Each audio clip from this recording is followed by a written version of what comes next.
Flamengo pode ficar de fora da Libertadores de 2024, mesmo classificado no G4, no Brasileirão deste ano?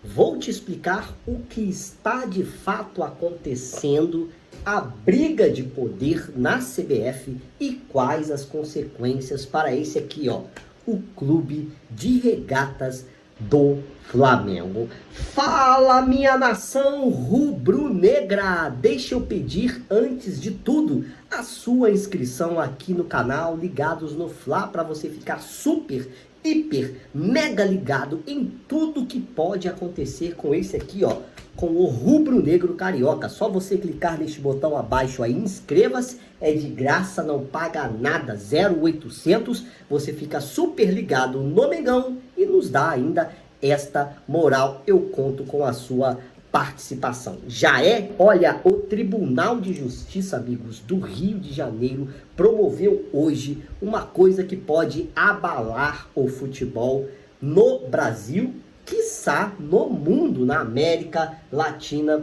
pelo menos. Eu vou te explicar. Olha, o Tribunal de Justiça aqui do Rio de Janeiro, nosso TJ, resolveu intervir lá na CBF, né?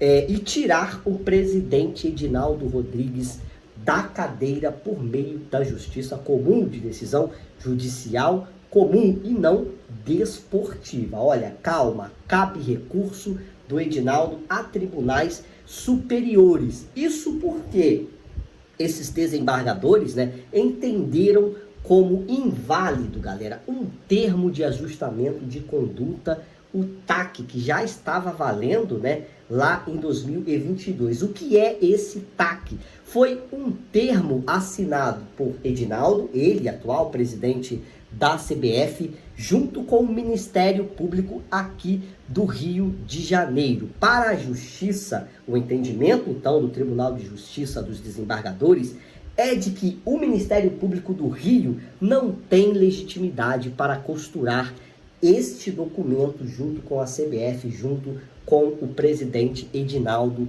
de Souza. Então, está aí exposto o problema que levou a justiça a tirar o Edinaldo do poder. Mas você deve estar me perguntando, né, já que você falou, Wagner, quais são as consequências para o Flamengo, meu amigo? Eu quero saber o que o rubro-negro vai sofrer com essa decisão judicial.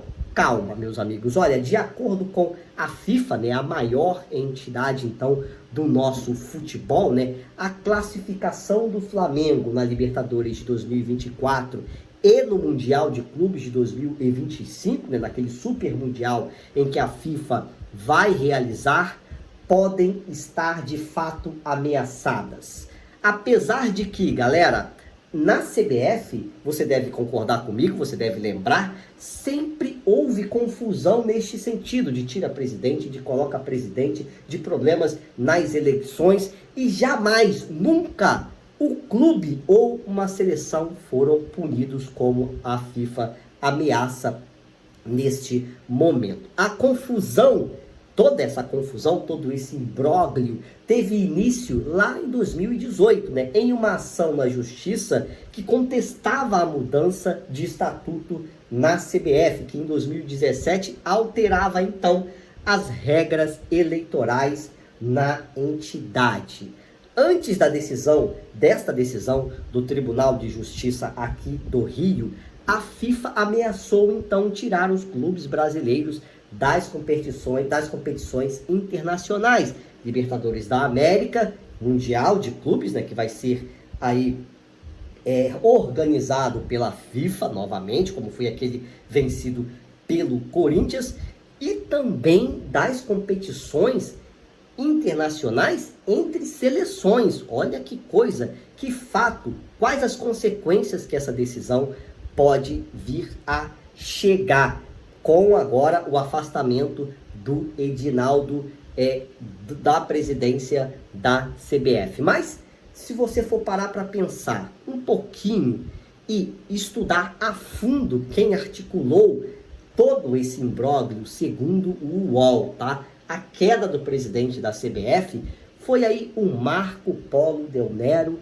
e Ricardo Teixeira. Isso segundo o UOL. Ambos banidos pela FIFA. Eles não podem atuar aí dentro, como dirigentes, né, dentro aí do mundo esportivo, mas segundo o UOL, estariam ali de alguma forma tendo ligações que levaram a essa decisão judicial. Essa decisão foi levada à justiça, a justiça foi provocada e ela decidiu como improcedente essa questão aí desse acordo feito entre o Edinaldo, que é opositor tanto do Delnero quanto do Teixeira, e o Ministério Público aqui do Rio. O que acontece agora? Cabe recurso, como eu disse, e esse recurso só poderá ser efetuado em 2024. Por que, Wagner? Isso porque o setor administrativo da entidade, da CBF, está em férias, meus amigos, após o fim do Campeonato Brasileiro, e só retornam no ano que vem. Mas por que isso foi feito agora?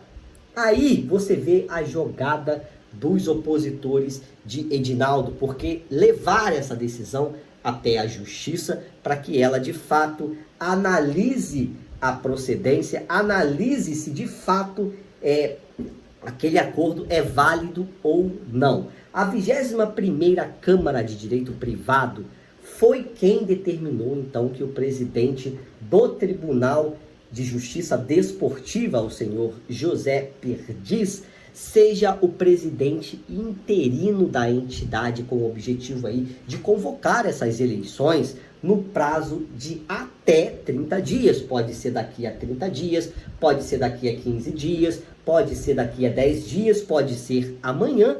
Então, o novo presidente interino lá da CBF terá aí até 30 dias para convocar novas eleições que podem decidir, então, um novo presidente da maior entidade de futebol aqui do Brasil, é claro, a CBF, e por que não dizer a maior da América Latina, cara. A CBF tem um poder muito forte dentro aí do mundo esportivo. E aí, lá em 2021, você deve estar lembrado, né? Quem sentou na cadeira de interventor da CBF na ocasião foi Rodolfo Landim, quase com as mesmas funções, com o objetivo de convocar aquelas eleições, mas o Caboclo, que era o presidente na época, conseguiu reverter a decisão a tempo e retomar o poder até que veio as eleições posteriores do Edinaldo. Então, meu amigo, ele assumiu, o Rodolfo, à época, uns minutos, se eu não me engano, sentou na cadeira, coisa e tal, e logo depois veio a decisão removendo aquela decisão judicial. Isso pode ter gerado isso no meu entender, tá, gente? Uma consequência de menos influência do Flamengo nos últimos anos dentro da entidade. Você pode observar, Flamengo é constantemente aí, de certa forma, prejudicado, e quando vai reivindicar, ele não tem tanta força, isso no meu entender, não tem tanta moral, digamos assim, para, por exemplo, afastar um determinado árbitro, de exigir o não comparecimento em determinadas partidas de certos árbitros que, porventura, tenham prejudicado anteriormente o Flamengo. Então, no meu entender, essa jogada do Rodolfo Landim prejudicou o Flamengo, fez do Flamengo uma voz fraca para o futebol, para as decisões do futebol no Brasil, em decisões principalmente voltadas aí pela arbitragem, com alguns árbitros, como eu disse, que não tem aí um grande desempenho. O Flamengo não tem um poder muito forte, talvez, de solicitar o afastamento e também sugestões para a melhoria da arbitragem de dentro de campo no Brasil, e sem falar das decisões judiciais do STJD, como o Flamengo vem sendo constantemente prejudicado. Válido, a última foi a decisão de que o Hulk, seria julgado apenas após o Campeonato Brasileiro, e o Hulk foi peça fundamental naquela vitória, super vitória dentro de campo do Atlético no Maracanã. O jornalista então da ESPN, o Pedro Almeida, acredita que a FIFA não vai punir os clubes e muito menos a seleção brasileira, até porque já houve vários casos parecidos de afastamento até de presidentes, em que, decisões judiciais, em que tanto a seleção quanto os clubes não foram punidos. Essas ameaças, no meu entender, galera, são apenas pressão, né, frente aí aos dirigentes aqui no Brasil. O que impressiona, no meu entender, é que mesmo banidos pela FIFA, o Ricardo Teixeira e o Marco Polo Del Nero conseguiram se mobilizar nos bastidores para a decisão da queda do Edinaldo Rodrigues do cargo de presidente da CBF e também podem agir para eventuais sucessores ao poder dentro da entidade. Então, fiquem tranquilos, rubro-negros, rubro-negras e também, claro, palmeirenses, são paulinos, atleticanos, tricolores, botafoguenses, gremistas, né? Ambos garantidos na Libertadores de 2024. A FIFA nada vai fazer. Enquanto na CBF mudam os nomes, mas permanecem os mesmos mandando. Se inscreve aí no canal, deixa seu like, a sua opinião ela é muito importante. Um beijo no coração, até mais, ó. Isso aqui é Flamengo, tchau.